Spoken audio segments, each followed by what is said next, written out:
तो दोस्तों defence news के ऊपर जो लोग नजर रखते हैं उनमें से लगभग हर एक डिफेंस न्यूज लवर के लिए कावेरी इंजन का टॉपिक एक उत्साहित करने वाला टॉपिक होता है। हमेशा से ही आप में से कई लोगों का सवाल रहता है कि भारत के द्वारा जो कावेरी इंजन का डेवलपमेंट किया जा रहा था या फिर कहे तो किया जा रहा है वो प्रोसेस कहां तक पहुंचा, कब भारत अपना खुद का कावेरी इंजन को सही ढंग से तैयार कर लेगा। और दोस्तों कावेरी इंजन को लेके अब एक ऐसा बड़ा खबर आया है जो आप लोगों को खुश कर देगा। बेसिकली बताया जा रहा है कि इंडिया कावेरी इंजन के जो कोर है उसे फाइनली स्टेबल कर लिया है। मतलब पहले कावेरी इंजन के कोर को जहाँ पे अनस्टेबल कोर के रूप में देखा जा रहा था, अब वो संपूर्ण रूप से एक स्टेबल कोर हो गया है। और आज के इस वीडियो में मैं आप लोगों को बताऊंगा कि ये कावेरी इंजन के जो कोर है ये स्टेबल होने से कितना फायदा होगा और कैसे ये कावेरी इंजन को एक संपूर्ण इंजन के रूप में परिवर्तित करने में मददगार होगा। तो डिटेल में जानने के लिए वीडियो के आखिर तक बने रहिए और चैनल को सब्सक्राइब और वीडियो को लाइक जरूर कीजिए। दोस्तों भारत के द्वारा करीबन 1980 के दशक से ही अपने खुद के जेट इंजन के डेवलपमेंट के प्रोग्राम को शुरू किया गया था, जिस प्रोग्राम को हम कावेरी इंजन के नाम से जानते हैं। और ये प्रोग्राम असल में डीआरडीओ के गैस टरबाइन रिसर्च एस्टेब्लिशमेंट मतलब जीटीआरई के तरफ से आगे बढ़ाया जा रहा था। हालांकि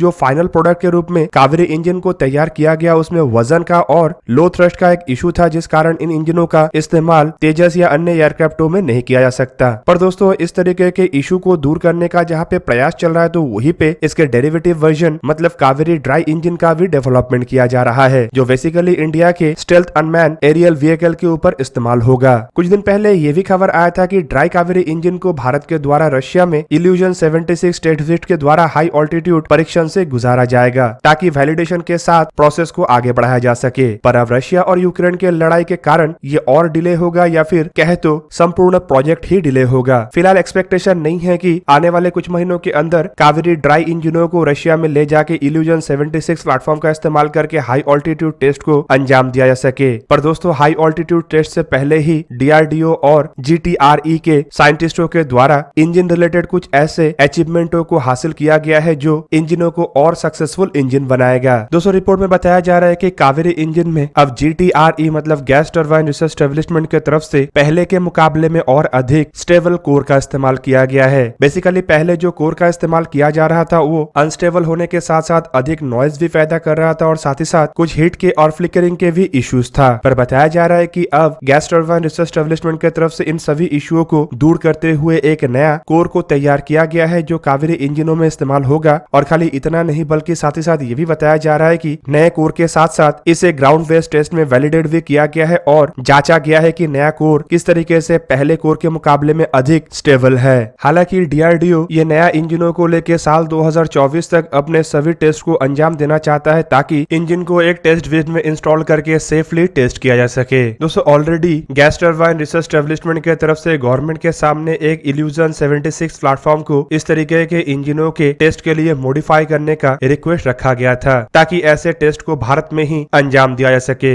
रिक्वेस्ट के मुताबिक एयरक्राफ्टों में मैकेनिकल, इलेक्ट्रिकल और फ्यूल सिस्टम को इंटीग्रेट भी करना पड़ेगा। और दोस्तों ऐसे सिस्टमों को इंटीग्रेट करने के बाद ओरिजिनल ट्रायल को अंजाम देने से पहले पायलट को कॉकपिट में बैठ के कई तरीके के चेकिंग से भी गुजरना पड़ेगा और साथ ही साथ इंजनों के साथ एयरक्राफ्टों को कई घंटों के टैक्सी ट्रायल से भी गुजरना पड़ेगा। दोस्तों एक इल्यूजन 76 ट्रांसपोर्ट एयरक्राफ्ट इस तरीके के एक इंजन को इंस्टॉल करके मार्क 6 के रफ्तार से उड़ान भर सकता है और करीबन 6000 मीटर के ऑल्टीट्यूड तक जा सकता है। और ऐसे इंजनों को इंस्टॉल करने के बाद हवा में करीबन 1 घंटे तक फ्लाई करके इंजनों के अलग अलग पैरामीटर्स को परख भी सकता है। रिपोर्ट के मुताबिक एयरक्राफ्टों के इन इंजनों को संपूर्ण रूप से टेस्ट करने को लेकर करीबन 40 से 50 ऐसे ट्रायलों का आवश्यकता है, जो माना जा रहा है कि ट्रायल शुरू होने के कुछ हफ्ते तक चलेगा। हालांकि दोस्तों यूक्रेन और रशिया के इस लड़ाई को देखते हुए ऐसे टेस्टों के शुरू होने का संभावनाएं फिलहाल काफी कम है और ये तभी शुरू हो सकता है जब ये लड़ाई समाप्त हो या फिर लड़ाई का कोई अंजाम निकले। इवन दोस्तों अगर भारत के तरफ से खुद के एक टेस्ट विट को तैयार किया जाता है तब भी इंजनों के सक्सेसफुल ट्रायल को अंजाम दिया जा सकता है, लेकिन इसके लिए एक लंबा प्रोसेस से गुजरना पड़ेगा। दोस्तों इसके अलावा गैस टरबाइन रिसर्च एस्टेब्लिशमेंट के तरफ से इंजनों के कई सारे और कंपोनेंटों का भी मॉडिफिकेशन या रीडेवलपमेंट किया गया है। मतलब कोर के अलावा भी एयरक्राफ्टों के इंजनों को लेके जीटीआरई के तरफ से अपने नए कामों को अंजाम दिया गया है, जिनमें इंजनों में इस्तेमाल होने वाला एक नया फैन सेक्शन भी शामिल है, जो कि इंजनों के जो रैडर क्रॉस सेक्शन है उसे घटाता है। इसके अलावा इंजनों के एक आफ्टर बर्नर सेक्शन के ऊपर भी काम किया गया है, जो इन इंजनों को 76 किलोन्यूटन तक थ्रस्ट प्रोड्यूस करने में मदद कर सकेगा। हालांकि इतना थ्रस्ट काफी नहीं है कि इन इंजनों का इस्तेमाल एलसीए तेजस मतलब तेजस जैसे एयरक्राफ्टों में किया जा सके।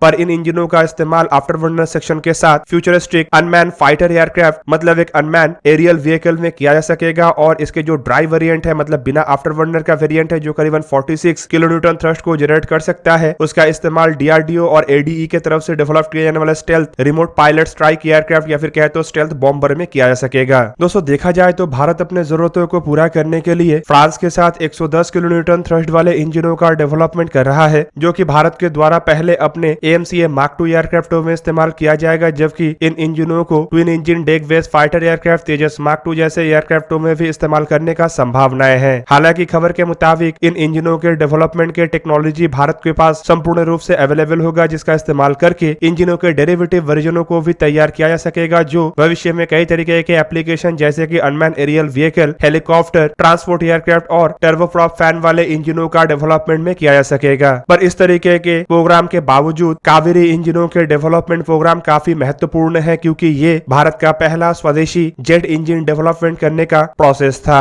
हालांकि दोस्तों कावेरी इंजन से जो टेक्नोलॉजी अब तक भारत को सक्सेसफुली मिला है उसका भी बड़े मात्रा में इस्तेमाल ये 110 किलोन्यूटन थ्रस्ट वाले इंजनों के डेवलपमेंट के दरमियान किए जाने का खबर है। दोस्तों ओरिजिनली अगर देखा जाए तो मिनिस्ट्री ऑफ डिफेंस की तरफ से इंडिजिनियस इंजन को डेवलपमेंट करने को लेके 1986 में पहली बार प्रस्ताव को पास किया गया। ओरिजिनल इस प्लान के मुताबिक टोटल 17 कावेरी इंजनों के प्रोटोटाइपों को डेवलप करना था और 1995 में पहली बार कावेरी इंजन को रन किया गया। 1996 तक कावेरी इंजनों के करीब करीब 5 ग्राउंड टेस्ट को अंजाम दिया गया था, पर दोस्तों लगातार इंजनों में आए प्रॉब्लमों की वजह से ये संपूर्ण ना हो सका। हालांकि इंजनों के डिले के कारण ही तेजस प्रोजेक्ट भी डिले हुआ और इस डिले को रोकने के लिए तेजस एयरक्राफ्टों के डेवलपमेंट में GE 404 इंजनों को लाया गया। दोस्तों यहाँ पे आपके जानकारी के लिए बता दूं कि साल 2016 में कावेरी इंजन को फिर से एक बार तेजस एयरक्राफ्टों के लिए रीडेवलप करने को लेके प्रस्ताव को उठाया गया, जहाँ पे इसके रीडेवलपमेंट प्रोसेस में विदेशी कंपनियों के इन्वॉल्वमेंट को जोड़ने का प्रयास किया गया। फ्रांस की तरफ से राफेल डील के ऑफसेट क्लॉज के तहत इंजनों को रीडेवलप करने का एक बात भी कहा गया, जिसके अंतर्गत इंजन साल 2020 तक तैयार हो जाना चाहिए था। पर दोस्तों कुछ पेमेंट इशू के कारण फ्रांस के साथ ये प्रोजेक्ट नहीं बढ़ सका। हालांकि इसके बाद कई बार खबर आया कि भारत इन इंजनों के महत्वपूर्ण पार्ट को बदलते हुए इंजनों को एक के बाद एक इंप्रूव कर रहा है, लेकिन इंजनों के जो थ्रस्ट का इशू है वो सही ढंग से सॉल्व नहीं हुआ, जिस कारण इन इंजनों को एक प्रॉपर एयरक्राफ्टों में इस्तेमाल करना फिलहाल पॉसिबल नहीं है। पर दोस्तों इसके डेरिवेटिव वर्जनों के ऊपर काम किया जा रहा है ताकि भारत के अन्य आवश्यकताओं को पूरा किया जा सके, जैसे कि कावेरी मरीन गैस टरबाइन मतलब एक ऐसा इंजन जो जहाजों में इस्तेमाल हो सके, और ये कावेरी ड्राई इंजन जो घातक जैसे अनमैन एरियल व्हीकल में इस्तेमाल हो सके। तो दोस्तों ये था आज का वीडियो। अगर आपको वीडियो अच्छा लगा तो लाइक कीजिए और मेरे चैनल को सब्सक्राइब कीजिए और साथ में बना हुआ बेल आइकन को ही प्रेस कर दीजिए ताकि आप मेरा वीडियो देख पाए सबसे पहले।